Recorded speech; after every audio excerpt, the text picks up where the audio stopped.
Good morning students. आज के video lecture में आपका स्वागत है। कक्षा 9वीं लोक भारती चैप्टर नंबर दूसरी इकाई में से चैप्टर नंबर 3 इनाम, इसे लिखा है अरुण जी ने।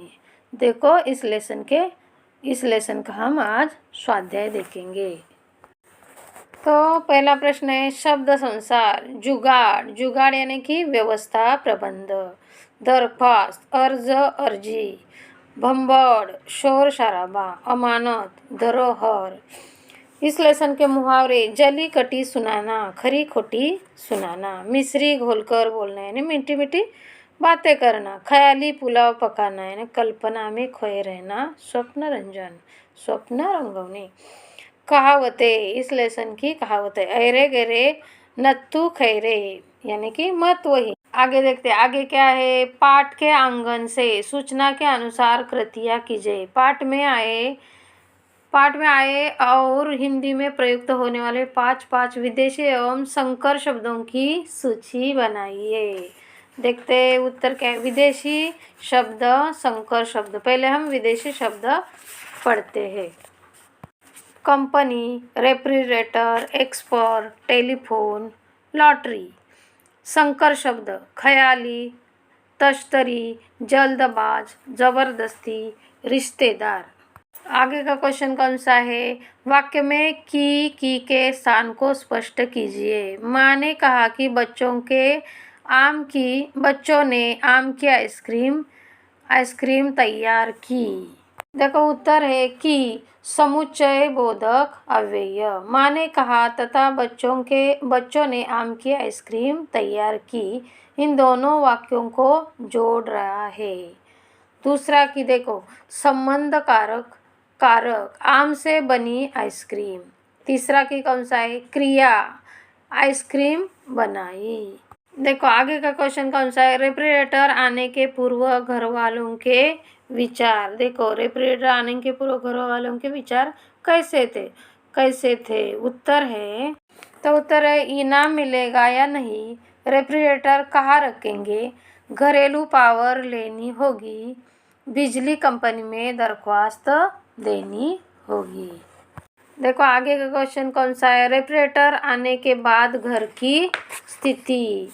उत्तर है लोगों की लाइन लग जाना, अपना सामान रखने के लिए जगह न मिलना, प्राइवेसी छीन जाना, नहाना खाना हराम हो जाना। देखो आगे का क्वेश्चन कौन सा है। आप पाठ से आगे प्रशंसा पत्र, पुरस्कार, इनाम के प्रसंग का कक्ष में वर्णन कीजिए। वो हम बाद में करेंगे। अगला क्वेश्चन देखते हैं।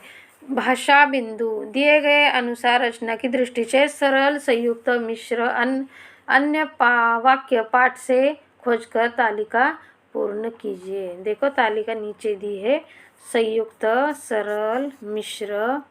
देखो उत्तर है पहली तालिका है सरल वाक्य। मैंने एक दुबला पतला व्यक्ति देखा। कैलाश ने ऊपर नीचे झाँका। 3 भारत में धूम मच गई है। 4 हम सब बाहर छत पर लेटे थे। दूसरा कौन सा है। दूसरा संयुक्त वाक्य। गौतमी ने कहानी सुनाई और गीता रो पड़ी। 2 कोलकाता के संदेश और खीर महीने भर के लिए ले आए। 3 रेफ्रिजरेटर किसी को दे दूं और उसकी मुसीबत देखकर ताली पीट कर नाचूं। 4 कैलाश मोहल्ले में रहता था पर मोहल्लेदार से अधिक था। तीसरा कौन सा है। मिश्र वाक्य। उसने कहा कि मैं परिश्रमी हूँ। 2 उसका आना था कि सगे संबंधियों में धूम मच गई। 3 सब देखने आने लगे जैसे कोई बहू को देखने आता है। 4 भीड़ बढ़ती गई तो उसने हथियार टेक दिए। देखो आगे क्या है। आगे है रचना बोध, लेकिन पहले हम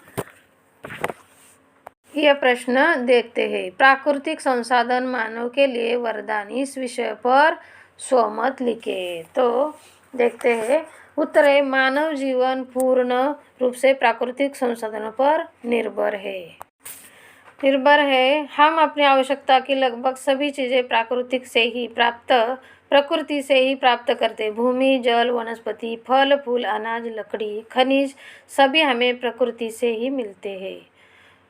हम अपने भोजन, वस्त्र, आवास, परिवहन, विभिन्न प्रकार के यंत्र आदि के लिए प्रकृति पर ही निर्भर करते। यदि प्राकृतिक संसाधन न होते तो पृथ्वी पर जीवन संभव न होता। जो प्रकृति हमें इतना कुछ देती है उसके प्रति हमारा भी कुछ कर्तव्य है। हमें प्राकृतिक संसाधनों के अपव्यय को रोकना होगा ताकि हम भावी पीढ़ी को प्राकृतिक संसाधन हस्तांतरित कर सके। तो अगला क्वेश्चन कौन सा है? ईंधन की बचत समय की मांग है। इस विषय पर निम्न मुद्दों के आधार पर अपना मत व्यक्त कीजिए। देखो उत्तर है, ईंधन से तात्पर्य ऐसे पदार्थों से है जिनका उपयोग ऊर्जा के स्रोत के रूप में होता है। पेट्रोलियम, द्रव एवं कोयला ईंधन के मुख्य स्रोत है। पेट्रोलियम ईंधन अनेक प्रकार के होते हैं जैसे पेट्रोल, डीजल, केरोसिन, प्राकृतिक गैस, एलपीजी आदि। देखो ईंधन का उपयोग वाहनों, मशीनों, कारखानों आदि में किया जाता है। पेट्रोलियम ईंधन का उपयोग मुख्य रूप से परिवहन के साधनों में और कोयले का उपयोग बिजली बनाने वाले संयंत्रों में होता है। आज मानव जीवन से संबंधित कोई भी क्षेत्र ऐसा नहीं है जहाँ ईंधन का उपयोग न होता हो। खाना बनाना हो या कृषि कार्य, सिंचाई हो या उद्योग, परिवहन हो या खानों की खुदाई, किसी भी क्षेत्र में ईंधन के बिना कार्य करना संभव नहीं है। लाखों वर्ष तक मृत वनस्पति तथा जीवों के चट्टानों के नीचे दबे रहने से खनिज तेल का निर्माण हुआ। इसकी सीमित मात्रा ही उपलब्ध है। पिछले कुछ दशकों से पेट्रोलियम ईंधन का अंधाधुंध उपयोग किया जा रहा है। समय की मांग है कि हमें ईंधन का संरक्षण करना चाहिए, तभी आने वाली पीढ़ी को यह उपलब्ध हो सकेगा। एक क्वेश्चन कौन सा है? स्वमत, अगर तुम्हें पर्वतारोहण का मौका मिले तो स्थान का चयन, पूर्व तैयारी, सुरक्षा। देखो तो उत्तर है, पर्वतारोहण शब्द से आशय पहाड़ों का चढ़ाई, स्कीइंग आदि से है। यदि मुझे कभी पर्वतारोहण का अवसर मिला तो मैं मनाली जाना चाहूँगा। देखो यहाँ सेब के बगीचे, चरागाह, पवित्र झीलें, छोटी छोटी बस्तियाँ, अनेक दरें पार करते हुए पर्वतारोही जब पहाड़ पर पहुँचते हैं तो मनाली का सुंदर नज़ारा देखकर थकान छू मंतर हो जाती है। पर्वतारोहण के लिए औजार, रस्सी, जल और भोजन सामग्री, तंबू, पर्वतों के मानचित्र आदि की आवश्यकता पड़ती है। साथ ही विशेष प्रकार के हिम जूते जिनसे खड़ी चढ़ाई और उतराई में सुविधा रहती है। मुझे इन सब वस्तुओं की व्यवस्था करनी होगी। जंगली जीव जंतुओं से सुरक्षा के लिए अस्त्र, टॉर्च, चिकित्सा समस्याओं का सामना करने के लिए दवाई आदि ले जाना होगा। तो देखते हैं आगे का क्वेश्चन कौन सा? रचनाबोध उत्तर है, तो प्रस्तुत पार पर रिफ्लेक्टर के आधार पर समाज की विभिन्न विसंगतियों पर हास्य के माध्यम से करारा व्यंग्य किया है। तो बच्चों इसी तरह मैंने आपको इनाम लेसन का स्वाध्याय एक्सप्लेन किया है। तो बच्चों I hope you all understand my teaching. मैं आशा करती हूँ कि तुम्हें सब समझ में आया होगा। तो बच्चों आपको ये वीडियो अच्छी लगी हो तो लाइक, सब्सक्राइब और शेयर ज़रूर करो। Thank you. चलो फिर मिलेंगे अगले वीडियो में। बाय।